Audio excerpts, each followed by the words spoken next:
Okay. No, that's not a 1, that's a 2. Tip 1. Once you drop trowel, do not make eye contact with anybody. You know when you were a kid and you went to the doctor, or actually even on your annual, and you got to do the check, drop trowel, right? The doctor feels your nuts, says turn to the left or to the right and cough. Okay, you know how humiliating that is. This is like 500 times worse than that. Like 10,000 times worse than that. Because it just goes on and on and on and on and on. It's not a quick, right? This is a whole thing. So, tip 1, do not make eye contact with anybody until you pull your pants back up. This is tip 1A to go along with when you drop trowel, don't make eye contact with anybody. So, this is just as important, or at least I found this to be important. Whatever you do, don't look down. Don't look down at your own stuff. Just don't look down. Because it's going to look a little depressing. It's going to take a bit of getting used to. So I suggest you look down probably when you get home, because it's just all a lot to take in at one time, So, yeah, you kind of got to space this whole situation out. So look down when you get home. Tip number 2. Numbing cream is absolutely, absolutely essential. And it needs to be on there and in there for at least 4 to 5 minutes at the very least. It will definitely help. It won't take away the entire painful, weird, terrible sensation, but it'll certainly bring it down to a manageable level. So numbing cream is essential. It's a very bizarre feeling, actually, to have somebody putting numbing jelly on your junk.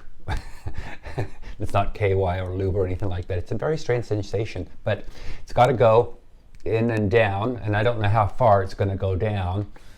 It'll go down as far as it can go, but it'll certainly help with the entrance, because at the tip of the penis, there, it's the most sensitive part of, the male body, and there's over 4,000 nerve endings there. So, yeah, it'll definitely help with the pain and the initial putting the catheter in. So they kind of have to just wedge it in. So do not do anything with that numbing cream. If they're not giving you numbing cream, maybe you need to find another urologist or another nurse practitioner or whatever the case may be.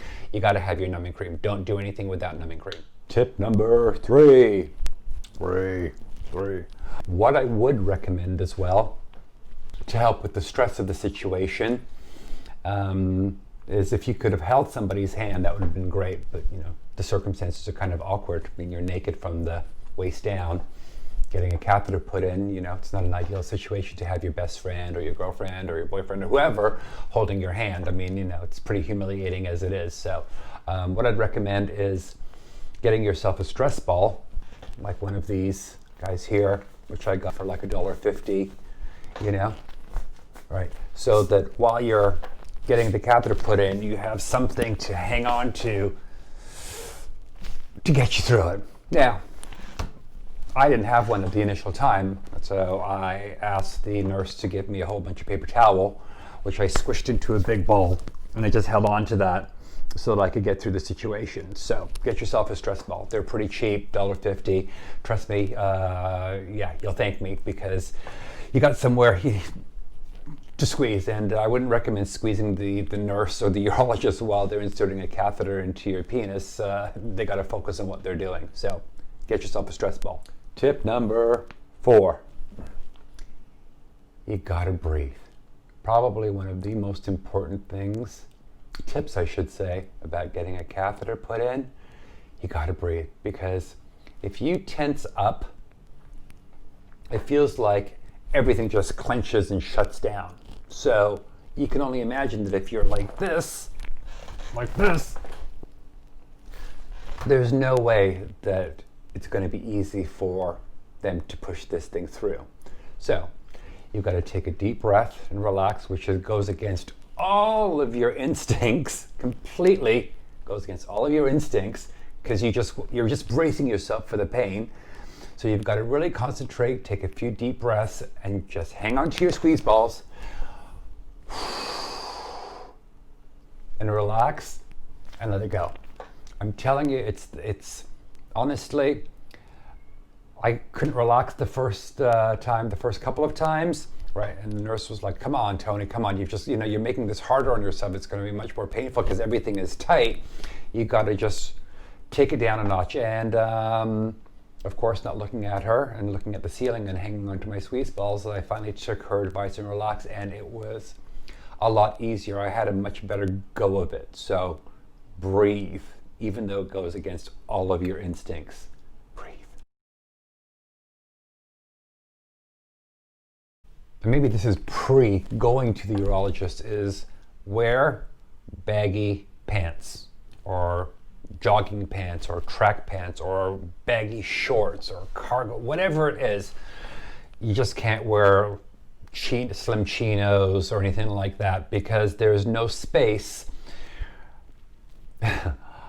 Once the catheter in the bag is attached and you urinate and the bag gets puffy like a pillow, there's no place for it to expand to. So it's really important that you wear baggy clothes or baggy pants, I should say, with a bigger, leg, so that when the bag expands, it has somewhere to go and it's not pulling.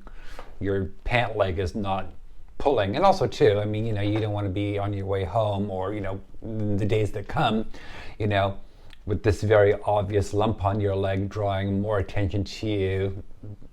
It's just not a good look. So plan in advance, baggy pants, baggy joggers, baggy shorts, whatever it is, right? Allow yourself, good few inches, a bigger leg, so that there's room for the bag to expand. Super important. I just had a thought. I wonder if that's why some older guys or older men wear dad jeans. I always thought it's because, you get to a certain age and, it's just like comfort and loose and whatever, which could very well be the case, than wearing a pair of tight jeans. Actually, as I think about it right now, dad jeans would be perfect because usually they're much baggier and loose and would definitely hide the urine bag from visibility. Maybe that's what's already happening. I don't know. Just a thought. Thanks for watching. See you soon.